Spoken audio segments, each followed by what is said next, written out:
पिछली कड़ी में मैंने आपके साथ मैरी नाम की एक महिला का केस शेयर किया, जिन्होंने इस जीवन में 3 विवाह किए थे और किस तरह से उन्हें मृत्यु के बाद अपने पति जो उनके आत्मिक साथी थे, उनसे और जो उनके 2 और अन्य पति थे, उनसे भी उनकी मुलाकात हुई। इसी कड़ी को आगे बढ़ाते हुए मैरी ने सबसे पहले अपने अंकल चार्ली से मुलाकात करी। उसके बाद अपने जो उसके 3 पति थे उसके जीवन में, उनसे उनकी मुलाकात हुई। उसके बाद उनकी माताजी से, जिनका स्वर्गवास हो चुका था, उनसे उनकी मुलाकात हुई। तो मैरी कहती है अपनी मम्मी को देखने के बाद, हमने एक दूसरे को थाम रखा है। उनके साथ ये पुनर्मिलन कितना सुखद है। जब ये बात बोली मैरी ने, तो न्यूटन ने उनसे पूछा कि तुम दोनों के पास शरीर तो नहीं है, ना तुम्हारे पास ना तुम्हारी माताजी के पास, तो तुमने एक दूसरे को थाम कैसे रखा है? उसका जवाब था, हमने रोशनी के रूप में एक दूसरे को घेर रखा है। तो आगे और कुदेरा डॉक्टर न्यूटन ने कि कैसा फील होता है, मतलब कैसे कैसे तुमने एक दूसरे को थाम रखा है, घेर रखा है? तो उसने कहा कि ऐसे जैसे प्यार की हल्की सी चमकीली रोशनी किसी कंबल में लिपटी हो। इसके बाद उसने कहा कि अब उसके सामने टिम, जो कि उसका स्वर्गीय भैया है, वो उसके सामने आया, जिसकी 14 वर्ष की आयु में डूबने से मृत्यु हो गई थी। और ये उसके लिए बहुत, वो कहती है, मेरे लिए सुखद आश्चर्य है कि मैं अपने भाई टिम से मिल पा रही हूँ। वो अपनी सहेली वाइल्मा, जो बचपन में उनके साथ ही बहुत उनकी परम मित्र हुआ करती थी, उनसे भी उनकी मुलाकात हुई। वो बोली, मैं वाइल्मा को देख रही हूँ। उसके बाद उनकी चाची जी से, उनके अन्य मित्रों से उनकी मुलाकात हुई। जैसे कि मैंने बताया, सबसे पहले उनकी मुलाकात अपने अंकल चार्ली से हुई थी। तो जो उनके अंकल जी थे चार्ली, वो उनके ग्रुप के मेंबर नहीं थे, उनके आत्मिक ग्रुप के मेंबर नहीं थे। वो कंपैरेटिवली उनके उच्च स्तरीय आत्मा थे, तो उनका ग्रुप भी उच्च स्तरीय होगा। लेकिन आप अपने जीवन में जिन लोगों से मिल रहे हैं, आप मृत्यु के बाद जिन लोगों से मिल रहे हैं, इसका मतलब ये नहीं है कि वो सब आपके आत्मिक ग्रुप के मेंबर हैं। हो सकता है कोई आत्मा, जैसे आप आप एक ही स्कूल में हो सकते हैं, लेकिन क्लासेस तो आपके अलग अलग हो सकती है ना, कुछ इस तरह से। तो जैसे अंकल चार्ली थे, वो उच्च स्तरीय थे, वो मार्गदर्शक स्तर की आत्मा थे। तो वो मिलते हैं मैरी से, बिल्कुल जब वो आत्मा लोक के दरवाजे पर होती है, उसकी मुलाकात अंकल चार्ली से होती है। बहुत प्यारी ये मुलाकात रहती है, लेकिन वो उसके आत्मिक ग्रुप के मेंबर नहीं है। अब जैसे ये मुलाकातें हो रही हैं, पहले अंकल से मिलना, मम्मी से मिलना, पति से मिलना, ये बारी-बारी से हो रहा है। तो इस चीज़ का निर्धारण कौन कर रहा है कि किस तरह से आप आत्माओं से मिलेंगे? तो इस पर उस मैरी मैरी का जवाब था कि हम एक-दूसरे को कितना चाहते हैं, हम एक-दूसरे को कितना महत्व देखते हैं, बस यही वजह हो सकती है। किस क्रम में आप मिल रहे हैं, पहले किससे मिल रहे हैं, फिर किससे मिल रहे हैं, ये आप कितना चाहते हैं, कितना किसको अहमियत देते हैं, उस पर निर्भर करता है। किसका क्या रोल रोल रहा है आपकी लाइफ में, कितना महत्व रहा है, उस पर निर्भर करता है। और इसी तरह से उसने अपने मार्गदर्शक से भी मुलाकात की बात कही, तो उसका कहना था कि जीवित अवस्था में भी और मृत्यु के बाद यहाँ पर भी वो हमेशा मेरे रक्षक रहे हैं। ये शब्द उसके अपने मार्गदर्शक के लिए थे। जब कोई मेहमान आपके घर आने वाला होता है, तो उसकी तैयारियां आप पहले से शुरू कर देते हैं ना। अच्छा, अच्छी अच्छी डिशेस बनाना, घर की साफ सफाई करना, वेलकम की तैयारी पहले से शुरू हो जाती है। इसी तरह से जब एक व्यक्ति की मृत्यु भी नहीं होती धरती पर, अभी उसका आखिरी वक्त आ गया है, आने वाला है, तो ऐसे समझ लीजिए जैसे स्वागत कमेटी का गठन पहले ही हो जाता है सोल वर्ल्ड में, कुछ ऐसे समझ लीजिए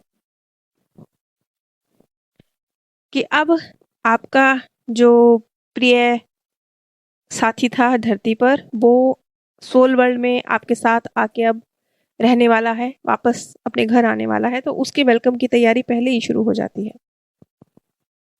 यहाँ पर एक चीज़ और महत्वपूर्ण है कि ये जो जाने पहचाने चेहरे आपको लेने आते हैं, या आप सोल वर्ल्ड में उनसे मिलते हैं, जितना आत्मा ऊंचे स्तर पर उठती चली जाती है, जितना वो मैच्योर होती चली जाती है, आगे बढ़ती जाती है, उतना उसको जो ये स्वागत कमेटी कह लीजिए, उसके प्रियजन कह लीजिए, वो कम होते जाते हैं। क्यों? क्योंकि वो मैच्योर होती जाती है।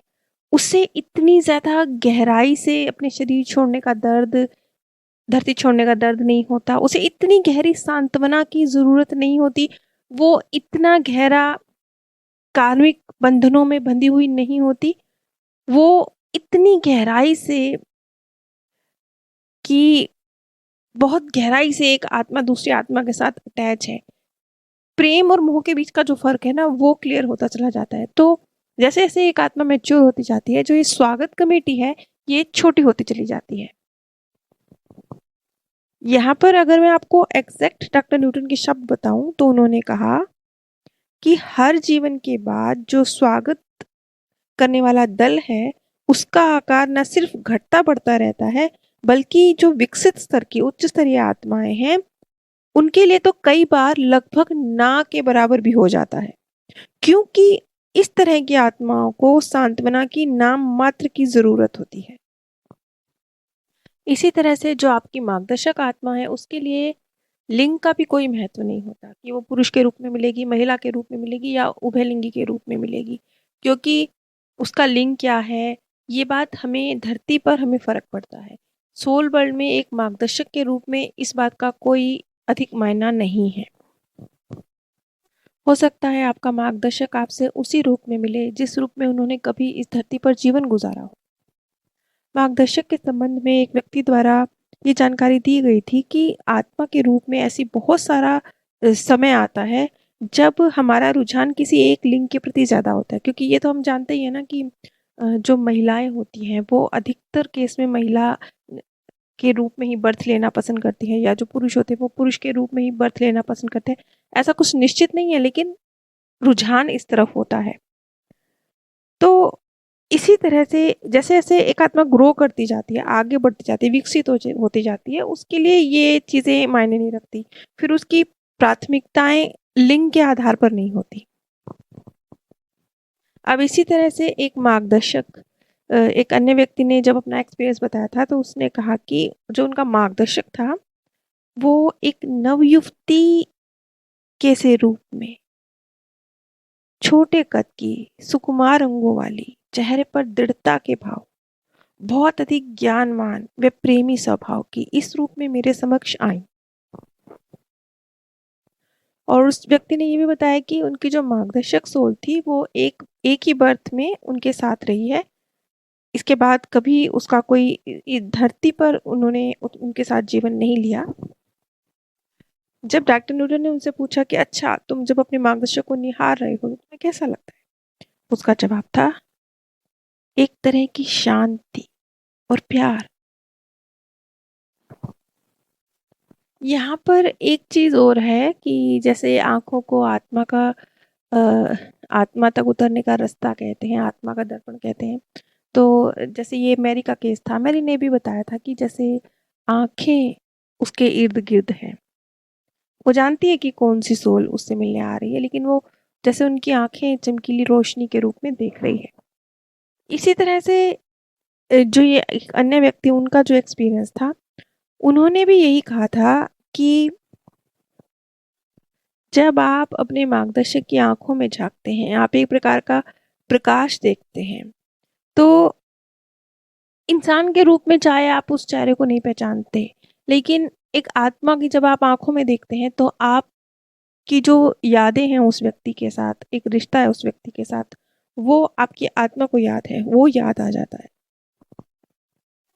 जब ये जानकारी दी जा रही थी एक माध्यम के द्वारा, तो डॉक्टर न्यूटन अपना एक्सपीरियंस बताते हैं कि किस तरीके से जब उनकी अपनी पत्नी से मुलाकात हुई थी, तो वो भी एक तरह से जैसे उनकी आँखों में देखकर ही पहली मुलाकात में ही, जबकि उन्होंने तो अपनी पत्नी की एक मैगज़ीन में सबसे पहले फ़ोटो देखी थी। तो वो फ़ोटो देखने के बाद ही जैसे उनकी आँखों में झाँककर उन्हें अपनेपन का एहसास हुआ था। जैसे एक सोल उन्हें जानती है कि ये कौन है। ऐसा उनका अपनी पत्नी के साथ एक शुरुआत में जब पहली मुलाकात उनकी हुई थी तो कुछ इस तरह से थी। अगर आप मेरे द्वारा शोक सभा जैसे चौथा या 13वीं आदि पर शांति संदेश चाहते हैं, पीछे जो प्रियजन रह गए हैं, जो अपने स्वर्गीय प्रियजन के जाने के बाद दुखी हैं, उन्हें सांत्वना की ज़रूरत है, सहारे की ज़रूरत है। अगर आप मेरे द्वारा शांति संदेश चाहते हैं तो नीचे दिए गए व्हाट्सएप नंबर पर संपर्क कर सकते हैं। आप सभी पर परमात्म सौंदर्य, प्रेम और आनंद सदैव बरसता रहे। आप सभी